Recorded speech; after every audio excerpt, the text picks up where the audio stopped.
Hello tout le monde, j'espère que vous allez bien. Je suis ravie de vous retrouver aujourd'hui pour vous présenter mon book haul du mois d'octobre, riche en nouvelles acquisitions, notamment pour les enfants, et c'est d'ailleurs par les enfants que je vais commencer, puisque de la part des éditions Usborne, on a reçu plusieurs petites choses. Alors qu'est-ce que je vais commencer par vous montrer, je ne sais pas. Le premier ouvrage qui vient, c'est les véhicules, donc c'est, vous savez, leur gamme. À chaque page, on a des puces sonores et voilà, ça c'était totalement gratuit. En tournant la page, j'ai pas du tout fait attention que j'appuie en même temps sur la puce sonore. Donc voilà, vous l'aurez compris, il y a 2 puces sonores par double page, donc ça fait une puce sonore par page. Et c'est un livre qui est sur les véhicules. Alors c'est un livre qui est un petit peu bébé maintenant pour mes 2 enfants qui ont respectivement 4 et 2 ans. Mais vous n'êtes pas sans savoir que je suis presque à terme et que d'ici quelques semaines, il y aura 3 enfants à la maison et je pense que celui-ci réjouira beaucoup le dernier. Et je crois que Louise continue à y trouver son compte. Donc on nous balaye toutes sortes de véhicules dans cet ouvrage, hein, les bateaux, les avions, les trains, les tracteurs, j'en passe et des meilleurs. Donc ça fait un petit peu office d'imagier et puis on peut s'ambiancer en appuyant sur les petites puces sonores. Je possède différents ouvrages de cette collection-là, certains que j'ai achetés avec mes propres sous, d'autres que je me suis vue offrir et c'est franchement des livres de qualité. Mon seul reproche, c'est que les enfants aiment tellement appuyer sur les puces sonores qu'en 2 secondes, les piles sont terminées. Il faut sans cesse les changer, c'est un enfer. Tous ces livres qui font du bruit, mais ils plaisent tellement à nos enfants que franchement, on les change, les piles, et on le fait pas à contre-cœur parce que quand on voit le plaisir qu'ils ont à appuyer sur ces boutons, on se dit allez, c'est pas grave. Voilà. Autre ouvrage que j'ai reçu de la part des éditions Usborne, c'est un ouvrage de leur collection Mes premières questions, et celui-ci porte sur la nourriture. Je trouve que c'est une question super intéressante que Marius m'a déjà posée par exemple, donc je suis ravie d'avoir un support écrit et imagé pour pouvoir en discuter de manière plus approfondie avec lui. Donc c'est sur la nourriture, c'est où va ce que je mange? Bah oui, quand on mange, ça ressort comment? Et puis ça fait quel circuit dans le corps? Alors je vais vous montrer qu'une seule page pour que vous compreniez un petit peu le concept du livre. Et puis de toute façon, ce sont des livres que j'ai déjà découvert avec vous à travers mon dernier vlog. Donc je vous mettrai en barre d'infos le lien de la vidéo et puis le passage en particulier où j'ouvre le colis Usborne. Je vais vous montrer cette page-là parce que c'est une page super intéressante étant donné qu'elle représente le corps humain. Et vous aurez compris le concept de ce livre, c'est que sous forme de documentaire, on a des petits flaps à retourner qui nous montrent davantage de contenu. Donc on apprend plein de petites choses et franchement on apprend à tout âge et ça c'est génial. Donc c'est, je trouve, un super livre pour expliquer où part la nourriture lorsqu'on mange à ses enfants. Et la dernière petite chose que j'ai reçue de la part des éditions Usborne, je l'ai prise mais vraiment en pensant à Louise. Parce que Marius il est trop grand maintenant pour trouver son compte avec ce genre de choses. C'est pas un livre, mais vous savez que moi c'est ce que j'aime avec les éditions Usborne, c'est qu'ils ne proposent pas que des histoires, ils ne proposent pas que des documentaires, ils proposent aussi toute une gamme de choses parmi les arts créatifs avec de la peinture magique, du coloriage, du collage de gommettes, et vous voyez ils ont aussi une petite gamme de puzzles et notamment des puzzles premier âge pour les tout petits, composés de 4 grosses pièces qui représentent un animal.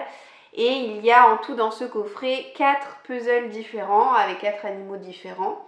Et les pièces de puzzle, vous le verrez plus en détail dans mon autre vidéo, sont vraiment très grandes, très épaisses et de qualité. Elles sont vraiment très solides, c'est du tout carton, mais du carton vraiment solide. De ce fait, elles ne s'abîment pas facilement, ces pièces-là. Et Louise, qui en avait assez des puzzles à encastrement, y trouve vraiment son compte. Au départ, elle était complètement larguée, elle essayait de mélanger des pièces de puzzle d'un animal à un autre et en effet, ça s'emboîtait pas, elle n'y arrivait pas. Et là, c'est bon, elle a commencé à comprendre déjà qu'il y a le puzzle du requin, que toutes les pièces du puzzle des manchots vont avec les manchots et pas avec les autres animaux. Ça l'a bien compris et elle commence à progresser. Merci mille fois Usborne pour ces belles acquisitions qui nous sont pratiques, utiles au quotidien et qui font vraiment le bonheur des petits, mais des grands aussi. Je passe du côté des éditions Kiman. J'ai 3 ouvrages à vous présenter. Je commence par l'ouvrage parfait pour l'automne. D'ailleurs, c'est le seul des 3 pour le moment que j'ai offert à mes enfants. Léonie veut se faire des amis. C'est l'histoire d'une petite chauve-souris qui vit dans la forêt. Et elle, sa journée, elle commence quand les autres animaux se mettent au lit, forcément. Et elle essaie de se faire des amis, sauf qu'elle n'y arrive pas parce que dans la nuit, elle a une apparence un petit peu effrayante quand même, à voler comme ça dans le ciel où on la distingue pas très bien. Et les autres animaux de la forêt croient que Léonie est un monstre. Donc Léonie ne parvient pas à se faire des amis. Heureusement, elle se console comme elle peut en rentrant chez elle et en faisant de la pâtisserie. Je vous en dirai pas plus, mais j'ai adoré les graphismes. Je vais vous montrer, je pense, l'une de mes doubles pages préférées, qui est celle-ci. Oh là là, elle respire bon l'automne et c'est un automne réconfortant. Vous le savez, l'automne, c'est pas ma saison de l'année préférée. Parce que souvent il pleut, il fait froid, on tombe tous malades. Et voilà, moi je suis une fille du soleil, j'aime la chaleur. Mais là vraiment c'est un automne comme j'ai envie de les aimer. C'est-à-dire que c'est un automne mignon, peuplé de petits animaux de la forêt avec des couleurs qui sont douces et pas angoissantes. Avec des petites choses à ramasser dans la forêt, des glands, des châtaignes, des choses comme ça. Et puis l'aspect pâtisserie, s'il vous plaît. Moi, je suis passionnée par la pâtisserie. Il n'y a pas une seule semaine qui se passe sans que je ne fasse des gâteaux. Donc cette petite chauve-souris qui fait des gâteaux, qui fait de la pâtisserie, ne peut que remporter mes faveurs. Donc c'est une histoire qui a déjà beaucoup de succès à la maison et que je suis heureuse de pouvoir vous présenter aujourd'hui. Alors j'ai reçu 2 autres livres de la part des éditions Kiman que je n'ai pas encore offert aux enfants, mais ça ne serait tardé. Il y a un titre qu'il me semblait très important de pouvoir lire à mes enfants, c'est Un toit pour Naëlia. La couverture est assez particulière. Alors déjà, elle est faite dans un carton qui est beaucoup plus épais, beaucoup plus solide que les autres albums des éditions Kiman. Et surtout, la couverture est texturée. Voilà, on a un effet comme ça qui n'est pas lisse et ça change. Ça change et la couverture est vraiment très belle. Alors, Un toit pour Naëlia, je ne l'ai pas encore lu, mais je peux au moins vous dire de quoi parle cette histoire. C'est une histoire qui parle de sans-abri et qui parle de réfugiés. Peut-être que vos petits loups ont déjà vu dans la rue des personnes qui sont assises sur des bancs ou des cartons et qui ont l'air d'être là, tristes et désœuvrés. Et qu'ils vous ont demandé, dis papa, dis maman, qu'est-ce qu'il fait le monsieur, ou qu'est-ce qu'il fait la dame, là, rester là comme ça, à réclamer des sous ou quoi que ce soit. Et vous vous sentez vaguement mal à l'aise et vous vous dites comment leur expliquer la notion de sans-abri, comment leur expliquer la notion de chômeur, de SDF. C'est jamais très évident et je trouve que c'est un support qui est assez malin, ce livre, pour expliquer en finesse cette notion-là. Je suis vraiment très pressée de pouvoir le lire à mes enfants parce qu'on a déjà eu l'occasion de croiser ces derniers mois 1 ou 2 SDF et c'est vrai que Marius m'a posé des questions, donc je pense que voilà, ça lui rappellera des choses. Et puis finalement, le dernier album que j'ai à vous montrer est dans la thématique de Noël. Oh, ça me parle, j'adore les albums sur Noël. Peut-être que c'est un titre qui d'ailleurs va vous rappeler quelque chose puisque ce n'est pas une nouveauté. C'est une réédition puisqu'il était actuellement en rupture de stock. Le grand magasin de Noël. J'avais d'ailleurs demandé à le recevoir l'année dernière, mais victime de son succès, impossible pour la maison d'édition de me le fournir. Et puis le tirage était épuisé partout en librairie. Bref, j'avais un peu fait une croix dessus jusqu'à le retrouver là dans le catalogue. Donc tout de suite, je l'ai demandé. Je suis trop contente de l'avoir reçu parce qu'il a eu beaucoup de succès l'année dernière. Les illustrations n'y sont pas pour rien, objectivement parlant. Cet album est beaucoup trop beau. Alors là aussi on va parler un peu de pauvreté puisqu'on est dans la famille de Lucas. Lucas qui n'a pas le cœur à la fête cette année parce que sa famille n'a pas assez d'argent pour s'acheter un sapin, parce qu'il n'y aura pas de dinde prévue au repas de Noël, il faut serrer la ceinture et c'est pas évident. Et Lucas va se retrouver confronté à un grand magasin où règne véritablement la magie de Noël avec des jouets vivants, avec des ours qui parlent, et il va au bout d'un moment se rendre compte que l'esprit de Noël, c'est encore au-delà des cadeaux, au-delà des sapins, et qu'il n'y a pas besoin d'avoir tout ça pour être dans l'ambiance de Noël finalement, et qu'il y a des choses plus importantes que tout ça, comme le fait d'être en famille, et ça m'a l'air d'être mignon comme tout en véhiculant un message bien très important au passage. Voilà. Donc je peux vous montrer une double page et on va se régaler avec ça tout au long du mois de décembre. Je pense que c'est une lecture qui va beaucoup nous accompagner dans les semaines à venir. Alors attendez, il faut que je réussisse à poser tout ça sans rien faire tomber. Hop, on va en mettre là et on va en garder sur mes genoux, ça va être très bien comme ça. Donc je vais passer maintenant au livre que je me suis acheté durant le mois d'octobre et on va commencer par le graphique. Ce n'est pas un manga, je pensais que c'était une bande dessinée en réalité. Et j'ai été très surprise en le recevant à la maison parce que, à vrai dire, j'ai beaucoup entendu parler de cet ouvrage, mais j'avais pas eu l'occasion de le tenir dans mes mains, ni même de l'apercevoir pour de vrai. Donc j'ai été assez étonnée du format, mais bon, en soi, ça change. Il s'agit de Lightfall, la dernière flamme. Je me suis acheté le premier volume, tout en sachant que le deuxième volume est sorti là il y a quelques semaines de manière très récente et ça m'a donné l'élan nécessaire, l'élan suffisant pour sauter le pas et me prendre le premier. Les illustrations sont absolument magnifiques. L'objet livre n'est pas donné puisque c'est plus cher qu'une simple bande dessinée qui coûte aux alentours de 15 €. Là on est sur un budget, le prix n'est même pas marqué au dos du... ils ont craint qu'on ait eu peur en fait en voyant le prix comme ça sur l'ouvrage. De mémoire j'ai payé ça 20 € je pense, 20-21 €. Bref, c'est pas vraiment donné je trouve. Mais il y a beaucoup plus de pages que pour une bande dessinée, même si ça se lit très vite, il n'y a pas beaucoup de bulles. Les avis sont dithyrambiques, je n'ai encore vu personne ne pas aimer cet ouvrage. On est dans le registre de la fantaisie. Je pourrais pas vous dire véritablement ce qui se passe à l'intérieur parce que ça fait bien longtemps maintenant que j'ai pas lu le résumé. Et quand il s'agit d'une bande dessinée, j'ai pas trop envie de m'apesantir sur le résumé. Évidemment, je le lis une première fois pour voir de quoi est-ce que ça parle. Mais je m'appesantis surtout sur les graphismes, s'ils me plaisent ou pas, parce que si ça me plaît pas, souvent je vais pas plus loin. Et les avis surtout. Et je vous dis, les avis sont absolument unanimes. Donc voilà, je suis très contente d'avoir ce premier volume en ma possession. Je vous ai dit le mois dernier qu'il y a un Furet du Nord qui a ouvert dans ma ville. Et eh bien, sachez que ce Furet du Nord fait office aussi de point relais. Oh mon Dieu, j'ai eu le malheur de passer une commande qui n'avait aucun rapport avec les livres, qui était une commande de cadeaux de Noël pour les enfants, et de me faire livrer mon colis au Furet du Nord. Je ne suis pas repartie les mains vides. Oh mon Dieu. Et en plus de ça, le pire, c'est que j'avais prévu mon coup. Hein. Je peux pas dire, oh, je me suis retrouvée là par hasard et je ne sais pas comment ça s'est passé. Non, je n'ai aucune excuse. C'est que j'avais vraiment tout anticipé. Hein, voilà.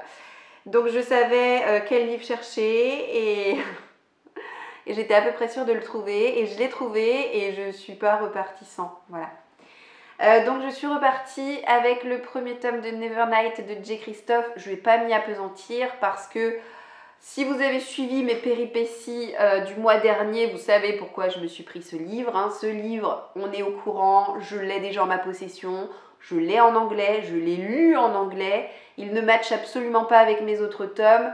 Je voulais me le racheter en paperback. Le voici, le voilà. Donc du coup, je le relirai. C'est une relecture qui est prévue pour l'année prochaine. Voilà. Je me suis pris au mois d'octobre une suite de séries. Là aussi, je vais passer très vite dessus parce que c'est pas un livre qui va vous faire découvrir grand chose étant donné que c'est une série qui est connue depuis pas mal d'années maintenant et qui fait partie souvent du top 3 des Cozy Mystery préférés des lecteurs. Il est clairement dans mon top 3 et d'ailleurs sans surprise c'est la saga de Cozy Mystery que je préfère, c'est le tome, c'est quel tome? Oh je sais plus, je crois que c'est le tome 5. Le tome 5 des détectives du Yorkshire, Donc c'est Rendez-vous avec le danger, j'essaie d'en lire 1 à 2 par an. L'univers me manque déjà beaucoup. Et de temps à autre, et bien voilà, quand j'y pense, je me dis « Oh, il faut que je m'achète un tome parce que la série continue et que j'avance et que j'ai pas envie de me retrouver sans rien de cette série à lire. » Donc voilà, je progresse petit à petit dans mon acquisition des tomes de la saga et je retrouverai avec grand plaisir Samson et Dalila qui forment vraiment un duo de choc dans ces histoires. Alors la fin d'année approche et avec la fin d'année, eh bien on pense évidemment à Noël et vous le savez, moi je suis pas trop accro aux romans et romances de Noël parce que je suis souvent déçue, mes attentes sont souvent trop élevées. Mais j'en lis quand même au moins un par an de livres de ce type. Et c'est bon, j'ai déjà choisi ce que je lirai de ce genre-là pour cette année, j'en lirai pas plus. Mais il n'empêche que de temps à autre, quand un titre m'interpelle, eh bien j'essaie de voir s'il y a moyen de moyenner. Et puis je me dis, ah tiens, pour l'année prochaine, ça ira bien, voilà. Donc c'est dans ce contexte-là que je me suis acheté Noël à Silver Peaks. C'est écrit par Marlène Elouradana et c'est de l'auto-édition. Voilà. Alors, je suis très frileuse avec l'auto-édition, c'est-à-dire qu'à mon sens, les maisons d'édition ne sont pas là que pour faire joli. Elles ont un réel rôle de choix de titres, de correction, de conseiller les auteurs pour retravailler leurs textes, etc. Bref, je ne vais pas vous faire l'article. Et c'est vrai que de temps à autre, j'ai été amenée à lire des romans auto-édités. Et comment vous dire, j'ai été à chaque fois déçue. Voilà. Donc, je partais pas forcément confiante avec ce titre-là. Mais écoutez, si vous cherchez ce livre sur Amazon, les avis sont juste incroyables. Donc, je vous avoue que plus que le résumé, c'est vraiment la couve qui est très belle. Et tous les avis que j'ai vus passer qui sont hyper élogieux, voire dithyrambiques, qui m'ont fait dire « Waouh, ça se trouve, ça a l'air incroyable, je veux pas passer à côté de ce livre-là, moi. » Donc, ce livre s'est retrouvé pendant des mois et des mois et des mois dans ma wishlist et j'ai enfin sauté le pas. Voilà. Donc, je me le suis acheté pour la modique somme de 17,99 €. Une romance douce et pleine d'humour, la magie de Noël virevolte dans l'air. Bon, et ben écoutez, là on est en mode chalet, en mode sport d'hiver, etc. Et bien sûr avec une romance. Oh, pourvu que ce soit pas trop gnangnan, cucul praline et compagnie, mais qui est pourtant la magie de Noël. Voilà, moi à chaque fois que je vois un roman comme ça, je croise les doigts en me répétant ça un peu en leitmotiv. On verra. Écoutez, on verra, je peux pas vous en dire plus, on verra. Je suis pas totalement à 100% confiante, mais ça fait tellement longtemps que ce livre était dans mon radar que je savais que tôt ou tard j'allais craquer et ça me paraissait évident que j'allais pas acheter ce livre en plein mois de juillet. Donc voilà, la fin d'année approchant, ça m'a un peu mis le coup de pied aux fesses nécessaires pour que je saute le pas et que je me le procure. Je me suis acheté un livre qui est sorti il y a un moment en poche, mais qui a été réédité en poche il y a finalement peu de temps. Bref, je ne sais pas si c'est très clair ce que je suis en train de vous dire. Il a été réédité avec cette couverture-là, mais il était sorti en poche auparavant avec une autre couve. Voilà. Donc là, il est sorti aux éditions Hauteville en poche. C'est les 7 Marie d'Evelyne Hugo. Et c'est surtout écrit par Taylor Jenkins Reid. Alors, pour rappel, j'ai découvert cet auteur cet été en lisant Daisy Jones and the Six, qui portait sur un groupe de rock fictif dans les années 70 avec toutes les dérives qu'on imagine.